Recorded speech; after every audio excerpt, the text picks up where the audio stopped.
आणि आता घेणार आहोत विविध क्षेत्रातील महत्त्वाच्या बातम्यांचा वेगवान आढावा सुपरफास्ट 50 बातम्यांमधून।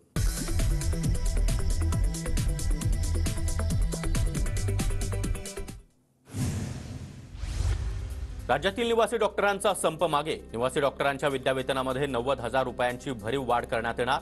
विद्यावेतन प्रत्येक महिन्याच्या ठराविक तारखेला देण्याची उपमुख्यमंत्र्यांची ग्वाही। एमपीएससी कडून अखेर 5% आरक्षणाची सवलत लागू करत अर्ज भरण्यास मुदतवाढ। सहाय्यक प्राध्यापक, ग्रंथपाल आणि शारीरिक शिक्षण संचालक गट अ पदांसाठी 5% आरक्षणाची सवलत वगळण्यात आली होती। मराठा क्रांती ठोक मोर्चाचे पदाधिकारी राज्यपाल रमेश बैस यांची भेट घेणार। छगन भुजबळ यांच्या राजीनाम्याच्या मागणीसाठी भेट घेणार असल्याची माहिती। मनोज जरांगे पाटील आज नाशिक दौऱ्यावर। साल्हेर किल्ला इथं नियोजित कार्यक्रमाला हजेरी लावणार, तर जरांगे पाटील सप्तशृंगी गडावर दर्शनासाठी जाण्याची देखील शक्यता। मुख्यमंत्री एकनाथ शिंदे आज नाशिक दौऱ्यावर। पोलीस क्रीडा स्पर्धांचा उद्घाटन सोहळा मुख्यमंत्र्यांच्या हस्ते होणार। युवासेना प्रमुख आदित्य ठाकरे आज कल्याण दौऱ्यावर। संध्याकाळी 6 वाजता कोळसेवाडी शाखेला आदित्य ठाकरे भेट देणार। उपमुख्यमंत्री देवेंद्र फडणवीस आज पुणे दौऱ्यावर। विविध विकास कामांचं देवेंद्र फडणवीस उद्घाटन करणार। पुण्यामधील युवक काँग्रेसच्या पदाधिकाऱ्यांना पोलिसांकडून नोटीस। उपमुख्यमंत्री देवेंद्र फडणवीस यांच्या पुणे दौऱ्याच्या पार्श्वभूमीवर आंदोलन करण्यास मनाई। ठाण्याच्या शहापूरमधून आशा सेविका आणि गटप्रवर्तकांचा मंत्रालयावर पायी मोर्चा। वेतनवाढ आणि जाहीर बोनसचा जीआर संदर्भात आशा सेविकांचा मोर्चा। लोकसभा निवडणुकीच्या पार्श्वभूमीवर पुण्यातील भोर तहसील कार्यालयामध्ये ईव्हीएम मशीन जनजागृती मोहीम। तहसील कार्यालयामध्ये कामानिमित्त येणाऱ्यांना ईव्हीएम मशीनचं प्रात्यक्षिक। पुण्याच्या भोरमध्ये भाजपची महातीर्थ काशी विश्वनाथ यात्रेनिमित्त बैठक संपन्न। भाजप भोर त्याचबरोबर वेल्हा आणि मुळशी तालुक्यातील लोकांना काशी विश्वनाथ इथं मोफत दर्शन घडवणार। बेळगावमध्ये भाजप कार्यकर्त्यांचा काँग्रेस कार्यालयामध्ये घुसण्याचा प्रयत्न। भाजपच्या वतीनं शहरातील चन्नम्मा चौकात निदर्शन। धुळ्यामध्ये गोरक्षकांवर खोटे गुन्हे दाखल केल्याचा भाजप जिल्हाध्यक्षांचा आरोप। गोरक्षकांवरील गुन्हे मागे घेण्यासाठी पोलीस प्रशासनाला निवेदन। छत्रपती संभाजीनगरच्या पैठणमध्ये तरंगत्या सौर ऊर्जा प्रकल्पाला स्थानिक मच्छीमारांचा विरोध। प्रकल्पाविरोधामध्ये हजारो लोकांचं जायकवाडीमध्ये जलसमाधी आंदोलन। बहुप्रतीक्षित अशा तापी बुराई योजनेला प्रशासकीय मान्यता। 800 कोटींची सुधारित मान्यता मिळाल्यानं हजारो हेक्टर क्षेत्र सिंचनाला खाली येणार। धुळे कृषी उत्पन्न बाजार समितीमध्ये आता 3 दिवसच कांदे खरेदी होणार। सोमवार, बुधवार आणि शुक्रवार या दिवशी कांद्याची खरेदी केली जाणार। धुळे कृषी उत्पन्न बाजार समितीमध्ये भुईमुगाला कमी दर। नैसर्गिक संकटाचा फटका सर्वच पिकांना बसल्यानं शेतकऱ्यांमध्ये नाराजी। जळगावच्या बिलवाडीमध्ये गुलाबराव पाटील यांच्या हस्ते विविध विकास कामांचं उद्घाटन। रस्ते, जलकुंभासह 10 कोटींच्या कामांचं लोकार्पण। नंदुरबारमध्ये व्यापारी हमी भावापेक्षाही कमी किमतीनं कापूस खरेदी करतायत। कमी भावामुळे शेतकरी कापूस विक्रीला देखील तयार नाही। नंदुरबारमध्ये सिकल सेलच्या आजारामध्ये वाढ। गर्भवती महिलांना त्रास। जिल्ह्यामध्ये 1 लाखापेक्षा जास्त सिकल सेलच्या तपासण्या। पुण्यामध्ये सलग दुसऱ्या दिवशी गुंडांची परेड। सराईत ड्रग्ज पेडलर, अवैध शस्त्र बाळगणाऱ्या गुंडांवर पोलीस आयुक्त अमितेश कुमार यांच्या कारवाईचा धडाका।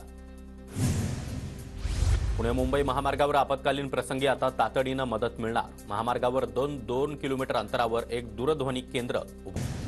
धुळ्यामध्ये नवप्रविष्ट पोलीस प्रशिक्षणार्थींचा दीक्षांत समारंभ संपन्न। जिल्हाधिकारी अभिनव गोयल, जिल्हा पोलीस अधीक्षक श्रीकांत धिवर यांची उपस्थिती। धुळ्यातील गुन्हेगारांना प्रतिबंधात्मक नोटीस। पोलीस अधीक्षक श्रीकांत धिवर यांच्याकडून प्रत्येक पोलीस ठाण्यातील गुन्हेगारांची परेड। वर्ध्याच्या आर्वी तालुक्यामध्ये गव्वाळू जनावरांचं प्रदर्शन आणि प्रकल्प लोकार्पण सोहळा संपन्न। प्रदर्शनाला पशुपालकांचा उत्स्फूर्त प्रतिसाद। कल्याणमध्ये मागील 30 वर्षांपासून सुरू असलेल्या माघी गणेशोत्सवामध्ये यावर्षी अयोध्येतील राम मंदिराची प्रतिकृती। शिंदे गटाचे आमदार विश्वनाथ भोईर यांच्या प्रयत्नातून उभारण्यात आली प्रतिकृती।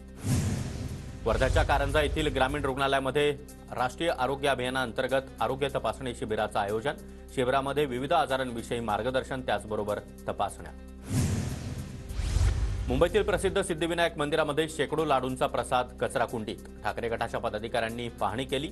लाडू का फेकण्यात आले याबाबतचं कारण मात्र स्पष्ट।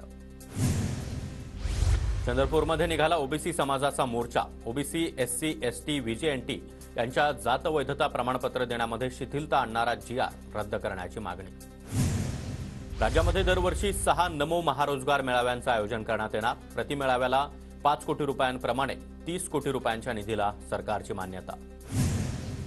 नाशिकच्या निफाड तालुक्याच्या चांदोरीमधील स्थानिक आपत्ती व्यवस्थापन समितीचे बिल लालफितीमध्ये महसूल मंत्री विखे पाटलांना निवेदन देऊन निधी देण्याची मागणी।